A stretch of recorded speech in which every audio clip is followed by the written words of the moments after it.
আলহামদুলিল্লাহ, আল্লাহ পাক রব্বুল আলমিনের বড় মেহেরবানি। আজকে আল্লাহ আমাদের মুআসসাসা ইলমিয়া একটি গবেষণামূলক দ্বীনি ও দাওয়াতি প্রতিষ্ঠান ও আফটার স্কুল মক্তব আমাদের সমাজের সাধারণ পরিবারের পরিবেশের স্কুল শিক্ষার্থী বা স্কুলগামী বাচ্চাদের জন্য কোরআনের ইলম বা কোরআন মক্তব পড়ার বিশেষ সুবর্ণ যে সুযোগ, আফটার স্কুল মক্তবের অভিভাবক বৃন্দ, বিশেষ করে তাদের মা বা তাদের অভিভাবকদের নিয়ে আজকের এই দ্বীনি মাহফিল। আমরা যেমনটা আগে আমাদের হযরত মাওলানা আব্দুল্লাহ সোহাইব সাহেব বলেছেন, তো অনেক দিন থেকে আমাদের এই আগ্রহ ছিল এবং অনেক মা বোনদের পক্ষ থেকে আবেদনও ছিল, বিভিন্ন মাধ্যমে আমরা আবেদন পেয়েছি। তো আজকে এই প্রথম আমরা আমাদের এই মা বোনদেরকে এখানে একত্রিত করার বা তাদের জন্য নসিহাতের, দ্বীনি ওয়াজ ও নসিহাতের ব্যবস্থা করার সুযোগ পেয়েছি, তৌফিক হয়েছে। এই জন্য আমরা আল্লাহ তাআলার শুকর আদায় করে বলছি আলহামদুলিল্লাহ।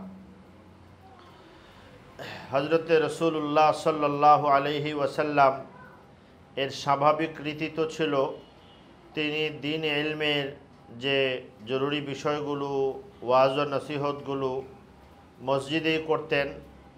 এবং বেশিরভাগ রীতি তো এটি ছিল যে মসজিদে যারা সাহাবীরা ছিলেন পুরুষরা, তারা তাদের ঘরে এই দাওয়াত বাণী এগুলো পৌঁছে দিতেন। বাকি এরপরও কখনো কখনো এমনও আছে হাদিস শরীফে, মেয়েরা রাসূলুল্লাহ সাল্লাল্লাহু আলাইহি ওয়াসাল্লামের কাছে দরবারে আবেদন পেশ করেছেন। নবীর যুগে মেয়েরা মহিলা সাহাবীরা নবীর স্ত্রীদের মাধ্যমে অনেক সময় নবীজির কাছে অনেক প্রশ্ন পাঠাতেন, নিবেদন পেশ করতেন।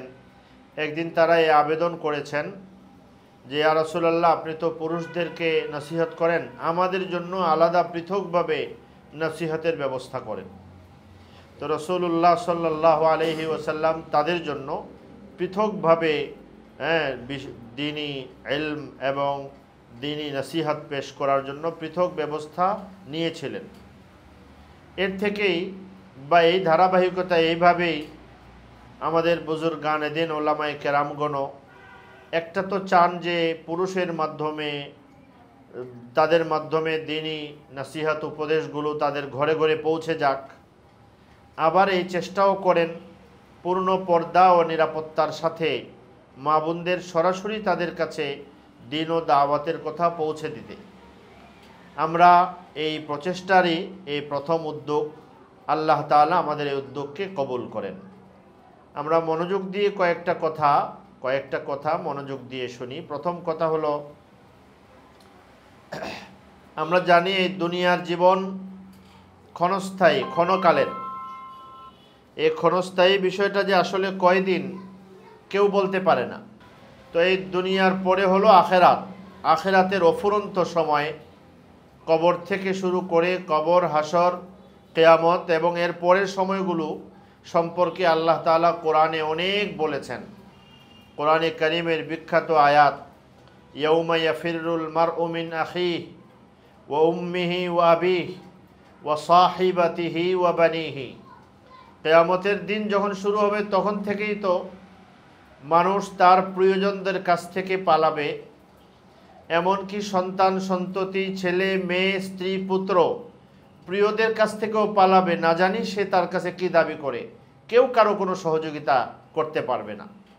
কোরআনে কারিমে কোথাও আল্লাহ বারবার বলেছেন যে মানুষ ওই সময় আল্লাহর আযাব থেকে মুক্তি চাইবে, কিন্তু কিছুতেই তো পাবে না। ওই সময় যদি তার কাছে আসমান ও জমিন দুনিয়ার মতো সম্পদ থাকতো, তাহলে সে পুরো দুনিয়াটা, আস্ত দুনিয়াটা দিয়েও জাহান্নাম থেকে বাঁচার চেষ্টা করত। তো ওই সময় যে এই চেষ্টা করত, এই পেরেশান হতো, আমাদের নবী করিম সাল্লাল্লাহু আলাইহি ওয়াসাল্লামের মিশন ছিল, ইচ্ছা ছিল, এবং নবীর ওয়ারেস আলেমদের ইচ্ছা হলো আমাদের মানুষদেরকে, নারী হোক পুরুষ হোক, তাকে এখনই এ কথাটা জানিয়ে দেওয়া, তুমি একদিন বিপদে পড়বে, মস্ত বড় বিপদ আসবে এবং ওই বিপদ এমন আসবে যখন সে আসমান জমিন যা কিছু পাইতো সব দিয়ে বাঁচতে চেষ্টা করবে। সুতরাং তুমি ওই বিপদের আগে আগে প্রস্তুতি গ্রহণ করো, আখিরাতের জন্য, কিয়ামতের জন্য, জাহান্নাম থেকে বাঁচার জন্য এখনই প্রস্তুতি গ্রহণ করো। আফসোসের সাথে বলতে হয়, আমরা আমাদের এখন, এমনি তো হাদিস শরীফে আছে রাসূলুল্লাহ সাল্লাল্লাহু আলাইহি সাল্লাম বলেছেন মেয়েদের জন্য জান্নাতে যাওয়া বড় সহজ। বিখ্যাত হাদিস হযরত আনাস রাদিয়াল্লাহু আনহু থেকে রওয়ায়াত আছে যে নারী সল্লাত খামসাহা, 5 ওয়াক্ত নামাজ পড়ে, সামাত শাহরা, রমজানের রোজা রাখে, স্বামীর আনুগত্য করে, আর বেশি কিছু তার লাগে না, তার জন্য জান্নাতের যে দরজা দিয়ে চায় ওই দরজা দিয়ে সে প্রবেশ করবে। কোরআনে কারিমে আল্লাহ তাআলা এর নজির পেশ করেছেন। হযরত মারিয়াম আলাইহিস সালামের কথা তো আছেই। ফেরাউনের মতো স্বামীর ঘরে থেকে, আমরা অনেক সময় পরিবেশের দোষ দেই যে আমার পরিবেশ ভালো না, আমার স্বামী ভালো না, বা আমার ঘরে অনুকূল পরিবেশ নাই। এই জন্য আল্লাহ বেছে বেছে কোরআনে কারিম থেকে ওই 2টা উদাহরণ এনেছেন। একটা উদাহরণ হলো হযরত মারিয়াম আলাইহিস সালাম, যার বাবা একদম ছোটকাল থেকে যিনি বাবাকে পান নাই, বাবা ছাড়া বড় হয়েছেন, এবং যার বিয়ে হয় নাই, অনেক দুঃখ কষ্ট এবং একসময় সমাজের মানুষ থেকেও ব্যাপক তিরস্কার এবং দুঃখ কষ্টও পেয়েছেন। আর আরেকজন নারী হলেন ফেরাউনের ঘরে যিনি ছিলেন, ফেরাউনের স্ত্রী। ফেরাউন সারা দুনিয়ার ত্রাস ছিল, আল্লাহর বড় দুশমন ছিল। এই 2জন নারী আল্লাহ বলেন কোরআনে কারিমে 28 পারার শেষ সূরা, সূরাতুত তাহরিম, আল্লাহ বলেন আমি 2জন নারী, এমন 2জন নারীর উদাহরণ দেব যারা নেককার পুরুষের স্ত্রী ছিলেন। একটা হলো নবীর স্ত্রী, কিন্তু নবীর স্ত্রী হওয়ার পরেও সে জান্নাতে যেতে পারেনি, জাহান্নামী হয়েছে। হযরত লূত আলাইহিস সালাতু ওয়াস সালামের স্ত্রী, নবীর স্ত্রী হওয়ার পরেও সে জান্নাত পায়নি, পরিবেশ তার সব অনুকূলে ছিল। আর 2জন নারীর উদাহরণ দেব যে 2জন নারীর কোনো আনুকূল্য ছিল না, সব প্রতিকূল অবস্থায় সে তাকে দ্বীন ও ঈমানের উপরে হেফাজত করেছে। আল্লাহ তার জন্য কি ব্যবস্থা করেছে, আল্লাহ সারা দুনিয়ার সব নারীদের মধ্য থেকে বাছাই করে ওই 2জন নারীর উদাহরণ দিয়েছেন। দরাবাল্লাহু মাসালাল লিল্লাযিনা আমানু ইমরাআতা ফিরাউন, আল্লাহ কোরআনে বলেন যে আমি ঈমানদার নারীদের মধ্য থেকে প্রথম যার উদাহরণ বলছি সে হলো ফেরাউনের স্ত্রী। হে নারীরা, হে আমাদের বোন ও মেয়েরা, আল্লাহ তাআলা বলছেন আমি ফেরাউনের স্ত্রীর উদাহরণ দিচ্ছি। সে কি করেছে, ফেরাউনের ঘরে থেকে আল্লাহর সাথে না দ্বীন ও ঈমান এবং আমল আখলাকে ওই উন্নত অবস্থায় পৌঁছে গেছে যে সে আল্লাহকে বলতেছে, তার যখন মৃত্যুর সময় এবং এই মৃত্যু জুলুমের অবস্থায় এসেছে, আল্লাহকে বলে রব্বি বিনিলি ইনদাকা বাইতান ফিল জান্নাহ ওয়ানাজ্জিনি মিন ফিরাউন ওয়া আমালিহি ওয়ানাজ্জিনি মিনাল কওমিজ যালিমিন। রব, রব আপনি আপনার কাছে জান্নাতে আমার জন্য একটা ঘর বানায়া দেন, আর আমাকে ফেরাউনের জুলুম থেকে, এই জালেম থেকে আমাকে মুক্ত করে দেন। আল্লাহর কাছে তার দোয়া তো কবুল হয়েছেই, এমনকি তার এই দোয়ার এই শব্দটা আল্লাহর কাছে এত পছন্দ হয়েছে, আল্লাহ তাআলা দোয়ার এই শব্দটাকে কোরআনের আয়াত বানিয়ে কোরআন হিসেবে নাজিল করেছেন। লাখো কোটি কোটি মানুষ তার এই দোয়ার শব্দগুলো পড়ে, এবং তিনি আল্লাহর কাছে কত সম্মানিত, কত প্রিয় হয়ে গেছেন ফেরাউনের ঘরে থেকে। তো এই ধরনের উদাহরণ হাদিসেও আছে, কোরআনে কারিমেও আছে। আল্লাহ মেয়েদের জন্য জান্নাতের পথকে বড় সোজা করে রেখেছেন, বড় সহজ করে রেখেছেন।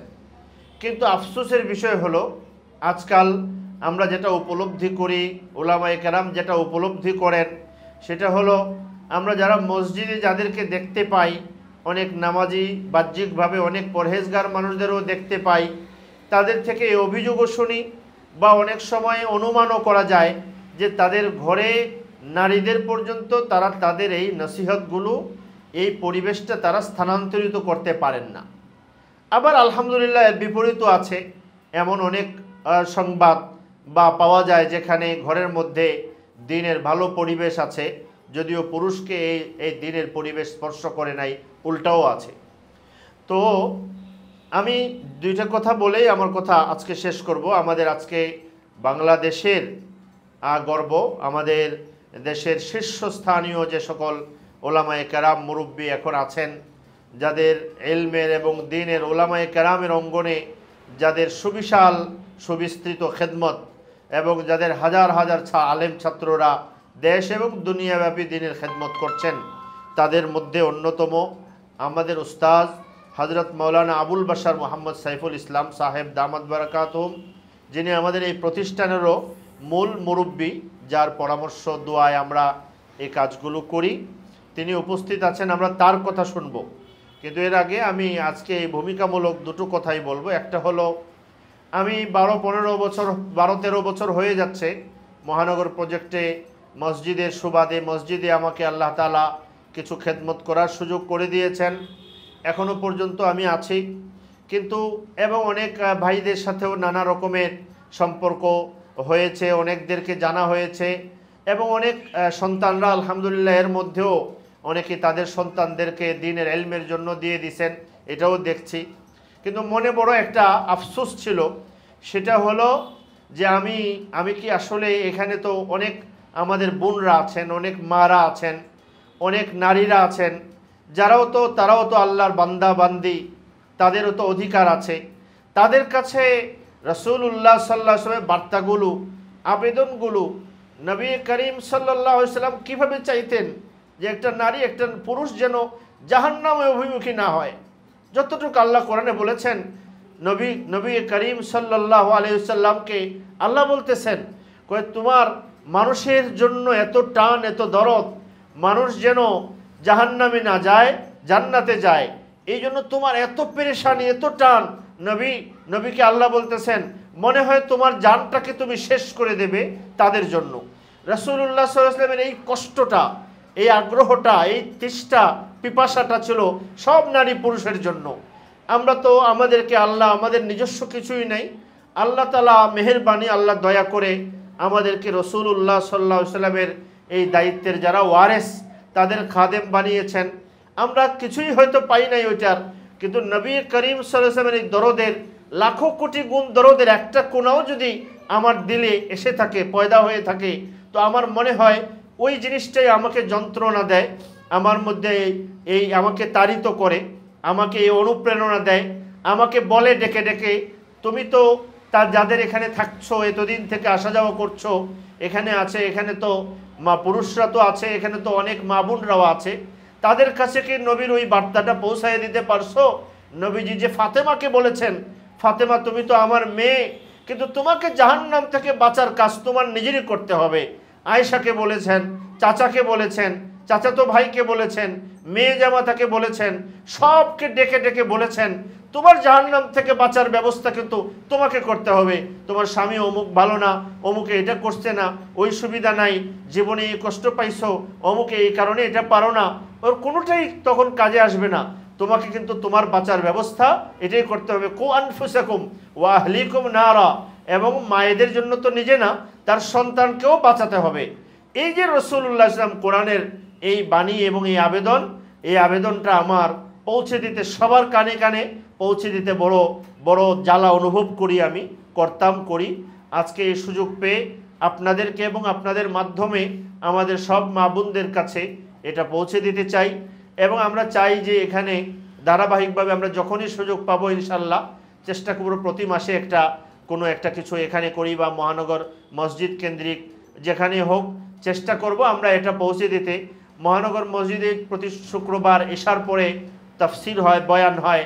পাশে এখানে মসজিদের পাশেই প্রিন্সিপাল সাহেব বা শাহেদ ভাইদের বাসা আছে, ওখানে মাইক্রোফোনের ব্যবস্থা আছে, ওখানে তালিমের যে জায়গা আছে ওখানেও মাইক দেওয়া হয়, ওখানেও আমরা অংশগ্রহণ করতে পারি।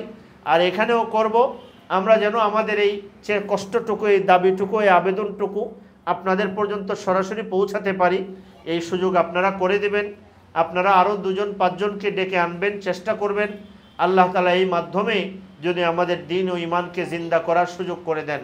রাসূলুল্লাহ সাল্লাল্লাহু আলাইহি ওয়াসাল্লাম একদিন মহিলা সাহাবীদেরকে নিয়ে একসাথে গিয়ে আবু হুরায়রা রাদিয়াল্লাহু নিয়ে গেলেন, গিয়ে কথা বলছিলেন। কথা তো অনেক কথাই বলেছেন, আল্লাহর নবী উদাহরণ দিয়ে এটা একটা উদাহরণ হয়ে রয়েছে। অনেক কথার মধ্যে এক সময় সদকা করার কথা বলছিলেন, তোমরা দান করো, সাদাকা করো। সাহাবী, নবী, মহিলা সাহাবী, নারী সাহাবী, তাদের মন এত বিগলিত হয়েছে।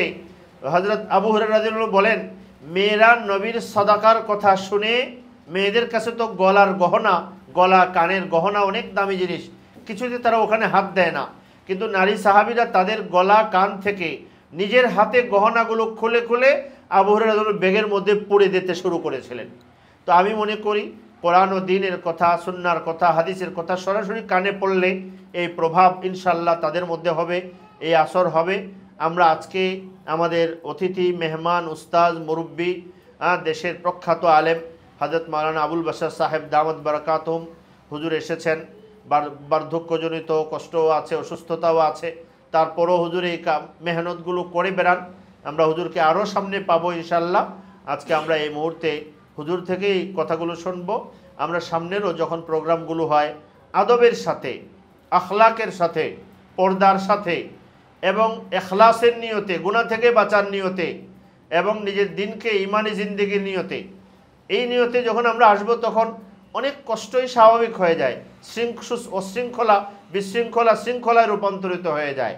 সব সৌন্দর্য তখনই তৈরি হয় যদি আমরা কিছু নেওয়ার জন্য আসি।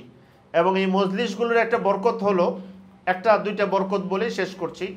একটা হলো আমি যা শুনলাম তার দ্বারা অনেক সময় দিলের মধ্যে অনেক আসর করে। কোরআনের কথা, আল্লাহর কথা, নবীর কথা অনেক সময় বলা যায় না, বোঝা যায় না। একটা শব্দ, একটা কথা এত বেশি প্রভাব ফেলে যে এটা মানুষকে কোথা থেকে কোথায় নিয়ে যায় মানুষ কল্পনাও করতে পারে না। 2 নম্বর হলো, এখানে যখন অনেকেই আসেন, অনেক দিনদার ভালো নিয়তে আসেন, আমার নিয়তে ভুল কমই থাকলেও তাদের পরিবেশের কারণে অনেক সময় নিয়ত ভালো হয়ে যায়, কাজ ভালো হয়ে যায়। 3 নম্বর হলো, এই ধরনের দিন ও জিকিরের মজলিসে যারা আসেন তাদের সবাইকে আল্লাহ তাআলা কবুল করে নেন। বিখ্যাত হাদিস আছে, এক মজলিসে সাহাবীরা বসে দিন এবং জিকির তেলাওয়াত দিনের কথা শুনতেছিলেন।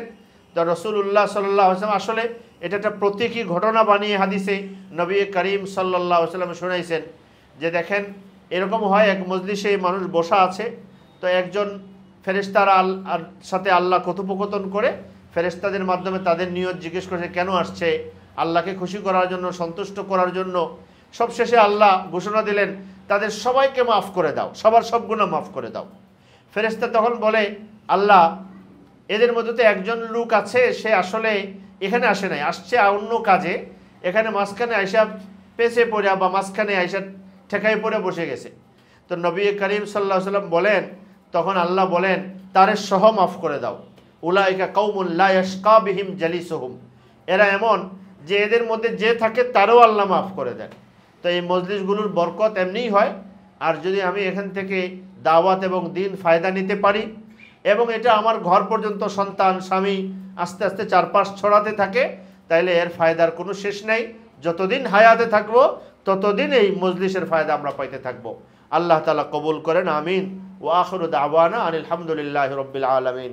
এখন আমরা মনোযোগ দিয়ে শুনবো আমাদের হযরতুল উস্তাদের গুরুত্বপূর্ণ নসিহত। এই নিয়তে শুনবো আল্লাহ যেন দিল পরিবর্তন করে দেন, আমল পরিবর্তন করে দেন, জিন্দেগি পরিবর্তন করে দেন, আমাদের যত সংকট আছে সব দূর করে দেন। আল্লাহর খাঁটি বান্দা হয়ে যাওয়া, বান্দি হয়ে যাওয়া, আল্লাহর প্রিয় হয়ে যাওয়ার পথ আমরা এখান থেকে বেছে নেব। আল্লাহ তাআলা সবাইকে কবুল করেন। আপনারা সবাই আমাদের এই প্রতিষ্ঠান, এখানে দুটো বিষয় আসলে, একটা তো বাচ্চাদের মক্তব হিসাবে এখানে আছে, ছোট বাচ্চাদের প্রায় 134 জন ছাত্র শিফটে শিফটে আমাদের এখানে পড়ে।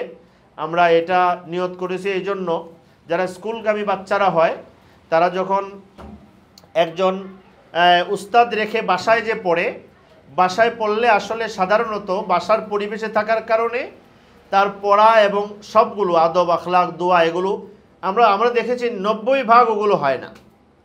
2 নম্বর, পড়া পূর্ণ সহি হয় না। কেন হয় না? এই সকল প্রতিষ্ঠানগুলোতে 2 জন 4 জন 5 জন মিলে এগুলো পড়া সহি করার একটা পদ্ধতি হলো, আমরা বলি মাস্ক বলি। 5 জনকে উস্তাদ একসাথে আওয়াজ করে করে তাকে উচ্চারণগুলো শিখিয়ে দেন। তো একা হলে বাসায় যখন পড়ানো হয় তখন ওইভাবে পড়ানোর সুবিধা এবং সুযোগ হয়ে ওঠে না। ফলে কিছুতেই 90% কেন, আমার যে অভিজ্ঞতা, আমি তো বলবো 99% দেখা যায় বাসায় পড়ে শুধুমাত্র এমনিতেই কোরআন ভালো সহি করতে পারে না। আদব আখলাক এবং দিনের প্রতি যে একটা টান, দিনী পরিবেশ, নামাজের পরিবেশ ওগুলো পায় না। আমরা এই জন্য চেয়েছি এই মহানগরবাসী যারা স্কুলে পড়ে বাচ্চারা, তারা এখন কোচিং নানা টাইম ইত্যাদির কারণে বাচ্চাদের পড়াতে পারে না, কিন্তু না পড়াইলে সারাটা জিন্দেগির বোঝা আপনাকে টানতে হবে। আল্লাহ নবী বলছেন প্রত্যেকটা সন্তানকে তার মায়ের কোলে আল্লাহ দেন, বাবার কোলে দেন কিভাবে? আলাল ফিতরা, তাকে সত্য এবং দিন গ্রহণের পরিপূর্ণ যোগ্যতা দিয়ে দান করেন। কিন্তু তাকে যখন আমি সত্য এবং দিন শিখাই না, তার যখন শিশুকাল ছিল তখন সহি উচ্চারণ শিখার ভালোভাবে তেলাওয়াত শিখার যে যোগ্যতা তার ছিল, ওই সময় আমি শিখাই নাই। ফলে সে বুড়া হয়ে জানাজার নামাজ পড়ে জানাজার নামাজ দোয়া পারে না, কোনোভাবে মুখস্থ করলেও সহি উচ্চারণ করে পড়তে পারে না। আমার জিন্দগির বোঝা হয়ে যায়। আল্লাহ নবী বলেছেন কিয়ামতের দিন আল্লাহ তারই না পারার কারণে তার মা বাবাকেও ধরবেন। তো আমরা চেয়েছি যে আমাদের মহানগর প্রজেক্টের কোনো মায়ের সন্তান, ছেলে হোক মেয়ে হোক, শিশু অবস্থায় তার যেন কোরআন এবং মাসলা মাসাইল জীবন ইমান নিয়ে চলার যা ব্যবস্থা তা যেন বাকি না থাকে। এটার জন্য আমরা কষ্ট করেও সামান্য জায়গার মধ্যে এই ব্যবস্থাটা করেছি। এখানে আমাদের আরেকটা প্রতিষ্ঠান যেটা মূল, সেটার নাম হলো মুআসসাসা ইলমিয়া। এটা আন্তর্জাতিকভাবে একটা আরবি এবং বিভিন্ন ভাষায় রচনা গবেষণা দিনী প্রয়োজন পূরণের জন্য আমরা এটা করেছি। ওখানে আমরা ইতিমধ্যে আপনারা জানেন হয়তো তিরমিজি শরীফ নামে হাদিসের একটা বিখ্যাত গ্রন্থ আছে, এর একটা আরবি ব্যাখ্যা গ্রন্থ আমরা এখান থেকে প্রস্তুত করে আমাদের উস্তাদের লেখা প্রস্তুত করে প্রায় 10 ভলিউম আমরা এটা তৈরি করেছি। আরও 6 ভলিউম হবে। 16 ভলিউমের এই কিতাব আলহামদুলিল্লাহ সারা দুনিয়ায় যেখানে যেখানে আলেমরা আছেন বড় বড় জায়গাগুলোতে মানুষের কাছে এটা পৌঁছে গেছে, তারা এর জন্য অপেক্ষায় আছেন। আমরা এটাও করছি। এই ধরনের আরও অনেক দাওয়াতি দিনী কাজগুলো এখান থেকে করা হয়, করার নিয়ত আছে। আপনাদের কাছে দোয়ার দরখাস্ত হলো এই মুআসসাসা ইলমিয়ার জন্য আমরা এখানে আশপাশে কোথাও একটা ছোট্ট হলেও একটা স্থায়ী জায়গা, স্থায়ী একটা ব্যবস্থা আল্লাহ তাআলা করে দেন। এই জন্য আপনাদের কাছে দোয়া চাই। আর এছাড়াও যতদিন পর্যন্ত এখানে আমরা কাজ করতে পারি করতে চাইব, অনেক দূরে যাতে যাওয়া না লাগে। আর সাথে এই প্রতিষ্ঠানের জন্য, এর সাথে সংশ্লিষ্ট সবার জন্য দোয়া করবেন সব সময়। আল্লাহর দিনের মেহনতের জন্য দোয়া করলে আল্লাহ আপনার দোয়াটাও কবুল করে ফেলবে। কেউ যখন দিনই প্রতিষ্ঠান, দিন আল্লাহর পছন্দের বান্দাদের জন্য দোয়া করে, এরপরে যখন নিজের জন্য দোয়া করে, আল্লাহ তখন তার দোয়াটাও কবুল করে ফেলেন, সব কবুল করে ফেলেন। আমিন ওয়া আখিরু দাওয়ানা আনিল হামদুলিল্লাহি রাব্বিল আলামিন।